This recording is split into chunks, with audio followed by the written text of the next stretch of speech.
Hello, good morning friends. स्वागत है हमारे यूट्यूब चैनल एसएल स्टडी पर। Madhya Pradesh daily current affairs में आज चर्चा करेंगे 6 दिसंबर करंट अफेयर्स की। दोस्तों, वीडियो को पूरा देखिए। क्वेश्चन आपकी व्यापम की सभी एग्जाम के लिए वेरी मोस्ट इंपॉर्टेंट होने वाले हैं। पीडीएफ के लिए हमारे टेलीग्राम ग्रुप ज्वाइन कर सकते हैं, जिसकी लिंक आपको डिस्क्रिप्शन में मिलेगा। और साथ ही दोस्तों, इंपॉर्टेंट फैक्ट भी चर्चा करते चलेंगे, तो वीडियो के लास्ट तक बनी रहिएगा। चलिए देखते हैं क्वेश्चन।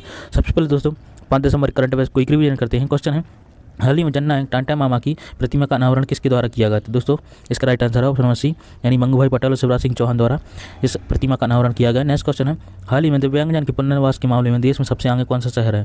तो दोस्तों इसका राइट आंसर है ऑप्शन नंबर ए, इंदौर शहर सबसे आगे है। नेक्स्ट क्वेश्चन है, हाल ही में मध्य प्रदेश में त्रिस्तरीय पंचायत चुनाव में कितने चरणों में कराए जाएंगे? तो दोस्तों इसका राइट आंसर है ऑप्शन नंबर सी, 3 चरणों में आयोजित किए जाएंगे, आपको याद रखना है। नेक्स्ट क्वेश्चन है, हाल ही मध्य प्रदेश की पूनम शर्मा भारत की प्रथम नेत्रहीन मार्शल आर्ट कोच बनने जा रही हैं, प्रदेश किस जिले से संबंधित है?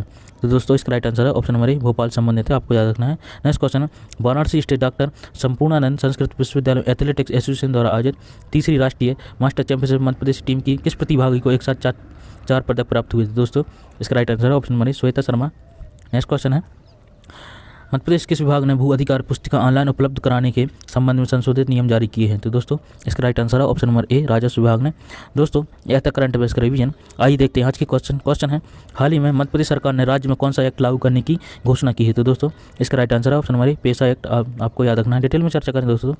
नवासी आदिवासी विकास खंडों में अनुसूचित जनजाति वर्ग के व्यक्ति द्वारा गैर पंजीकृत साहूकारों के लिए ऋण वसूलने करने के बाद मध्य प्रदेश पंचायत उपबंध अनुसूचित क्षेत्र में विस्तार पेशा एक्ट अधिनियम लागू किया है। इससे अब ग्राम सभा तय करेंगी गांव में साहूकारी करने के लिए किसी को पंजीकृत करना है या नहीं। खदान के संचालन, शराब के संचालन के लिए ग्राम सभाओं की अनुमति जरूरी होगी, तो ये भी आपको याद रखना। इसके अलावा विकास योजना को अंतिम रूप भी ग्राम सभाएं ही देगी, तो आपको याद रखना इंपॉर्टेंट दोस्तों।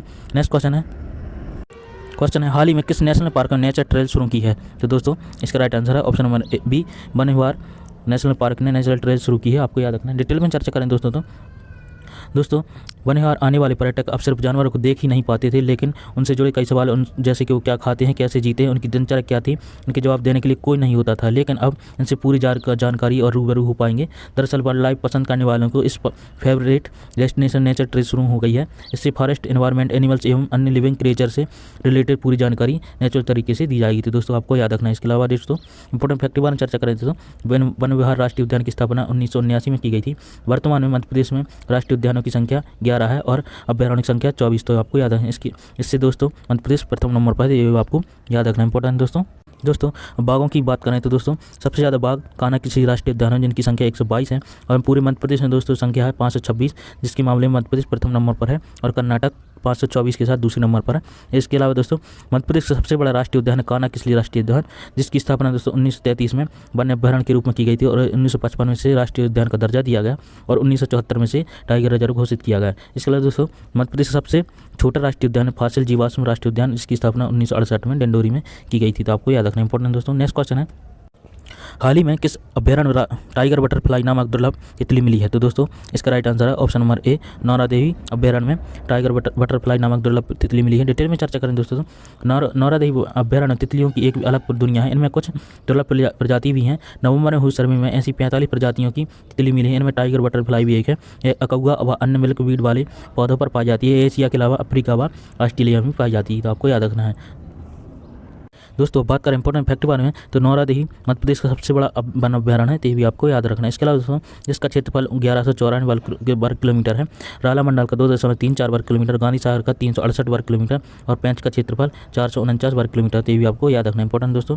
इसके अलावा दोस्तों मध्य प्रदेश वर्तमान में 11 राष्ट्रीय उद्यान 24 वन अभ्यारण्य है, उससे देश में प्रथम स्थान दिलाता है। इसके अलावा दोस्तों मध्य प्रदेश सोन चिड़िया का संरक्षण घाटी गाँव में है और खरमूर पक्षी संरक्षण सरदारपुर धार में और सैलाना रतलाम में शामिल है, तो ये भी आपको याद रखना इंपॉर्टेंट दोस्तों। नेक्स्ट क्वेश्चन है, हाल ही में हिंदी दी चादर श्री गुरु तेग बहादुर राष्ट्रीय स्मारक का विमोचन किसने किया?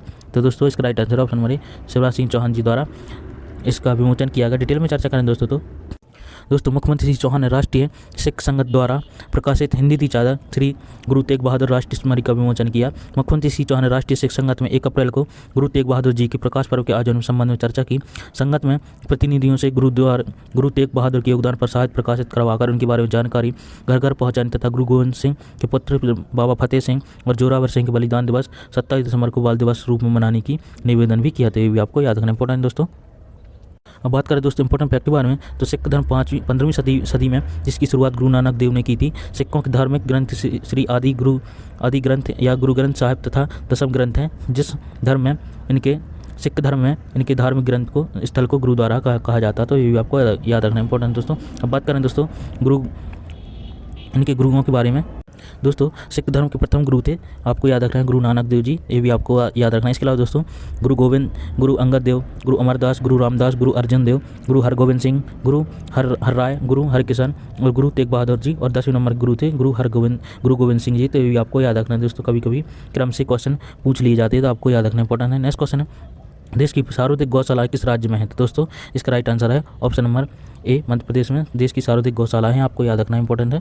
दोस्तों वर्तमान में देश का सर्वाधिक गौवंश और गौशाला प्रदेश में है। यहाँ गौवंश के विकास, गौपालन, गौ संरक्षण, गौ संवर्धन आधारित उत्पादों के संबंधित सार्थक प्रयास किए जा रहे हैं। मुख्यमंत्री गौ सेवा योजना में अशासकीय स्वयंसेवी संस्थान द्वारा संचालित 1768 गौशाला में 2.5 लाख से ज़्यादा गौवंश की देखभाल की जा रही है। इसके अलावा दोस्तों मुख्यमंत्री गौ सेवा योजना में अब तक 1141 गौशाला 76,941 गौवंश का पालन किया जा रहा है। स्वयंसेवी संस्थाओं की पंजीकृत 927 गौशालाओं में भी करीब 1,74,000 गौवंश की देखभाल की जा रही थी, आपको याद रखना। इसके अलावा दोस्तों गौपालन एवं पशु संवर्धन बोर्ड द्वारा जंगलों के पास गौवंश वन विहार की विकसित की जा रहे हैं। रीवा में बसावन मामा क्षेत्र में 11 एकड़ के क्षेत्र में गौवंश वन विहार की विकसित किया जा रहा है।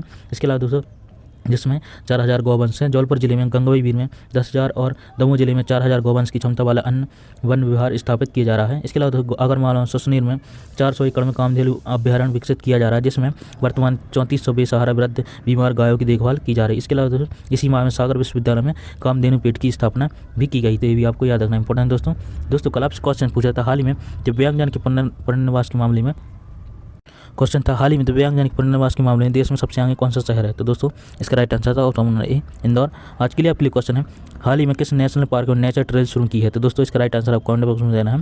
दोस्तों यह था हमारा करंट अफेयर्स वीडियो, आपको कैसा लगा कमेंट करके जरूर बताइए। ऐसे इंपॉर्टेंट करंट अफेयर्स हमारे चैनल को सब्सक्राइब कर लें, वीडियो को लाइक जरूर करें दोस्तों, अपने दोस्तों से शेयर जरूर करते रहें और बेल आइकन प्रेस कर लें। चलिए मिलते हैं नेक्स्ट वीडियो में ऐसे important current affairs. Thanks for watching. Vande Mataram.